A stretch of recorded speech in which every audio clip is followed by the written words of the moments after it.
In today's video, I'll show you how to install a 100% completed save for GTA 5 Enhanced. Check my video description for this 100% save download link. Once download done, right click and select WinRAR and select Open with WinRAR.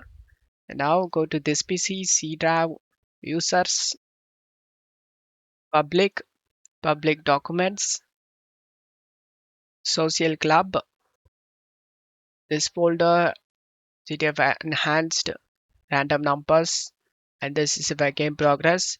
Before dropping this 100% save, backup your game progress. I look on the desktop and select new and select folder. Drag and drop all your progress inside this new folder. Open the save game. Drag and drop this save inside. Now you can launch the game. And the save file successfully loads up. Now press the escape key and go to game. And as you can see, completion gold 100%. Go to stats. Go to 100% checklist. Everything is completed.